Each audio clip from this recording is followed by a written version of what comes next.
decided to make a quick video. A lot of people who are in my position are finding many things that work for them. And one thing that has really worked for me is actually going to get something called hyperbaric oxygen chamber therapy. What's interesting is that there are two different types of it. You can either do the soft shell ones, which is far less expensive, and I think it has less pressure in the cabin itself, or you can get the hard shell one, which is super expensive. It's like thousands of dollars to go to the hard shell one.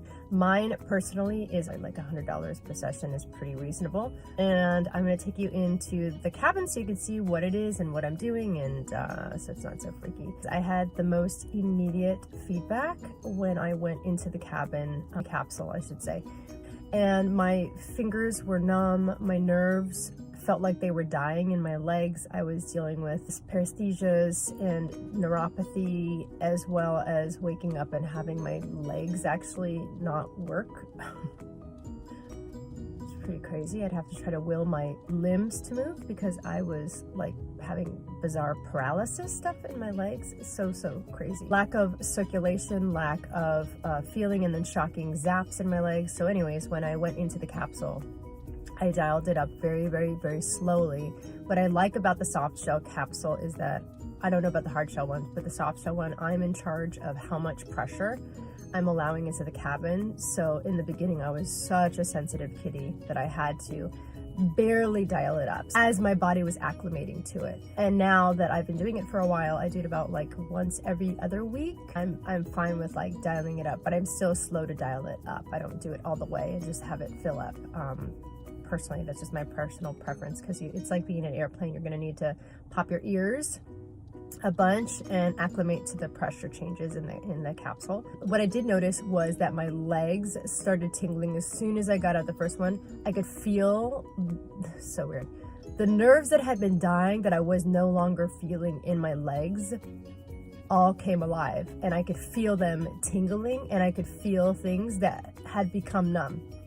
So that was my immediate feedback that I was on the right track and that it was good for me. Another interesting thing to note is that I have taken a very holistic approach, more Eastern medicine rather than Western medicine, because I know my body does not respond well to Western medicine. I'm very sensitive, so I was hesitant to put a bunch of other drugs into me, knowing that for me, the pendulum swings. So if I take something for one thing, it's going to create an issue on the other side of something else. So this is the biggest thing that I actually did that helped. So here I go. Okay, this is what it looks like. This is the hyperbaric chamber right here. And lay down inside there. And that is it. You'll see me getting in a second. Okay, this is very glamorous, but right now I'm inside. You can see there is a valve here. There's a whole thing for deflation. There's a zipper to get myself out.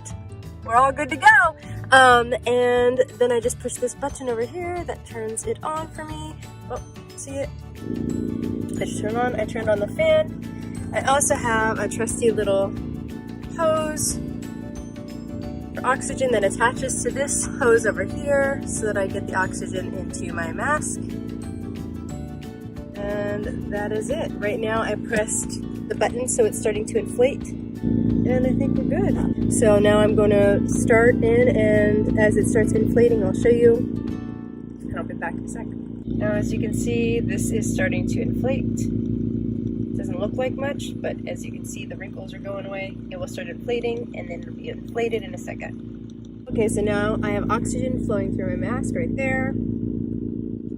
I'll be putting my mask on, and basically as this inflates, I will be dialing this little dude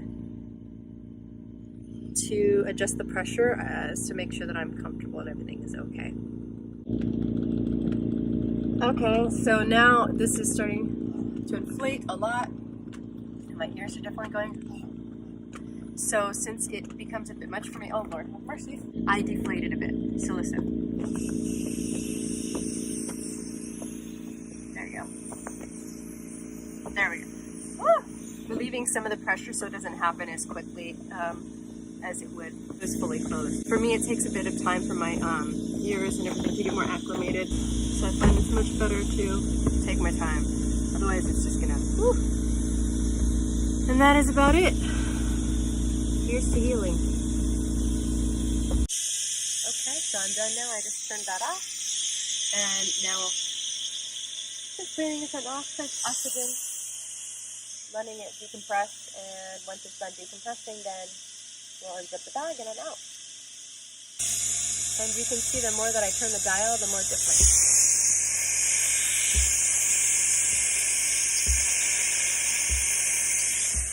Ooh, too soft. Oh, gotta go slow. Okay, now I'm back in the car after finishing hyperbaric oxygen chamber therapy. Something that I also forgot to mention that I noticed was I had bruises and blood spots all over my body when my body literally wasn't healing. I had bruises that stayed on there for like over a month. And as soon as I got into the chamber, they started healing, as well as the places I was getting all my blood drawn. The nerves were really hurting me in my arm. It was like shooting pain. It's ridiculous. But I noticed that once I started doing the hyperbaric oxygen chamber, it started healing, and then the pain wasn't there anymore. Call it anecdotal, call it whatever you want to, but I'm really grateful that I found this, and it really has expedited my healing, and I keep it as a modality to keep myself healthy. Also, when I just got COVID recently, I chose to come here and to do the chamber on top of all the other things that I was doing to help myself through COVID, and I had a really easy row of it, knock on wood. But the chamber helps keep the inflammatory response down as well. It's getting oxygen to my beautiful blood vessels and everything that needs oxygen.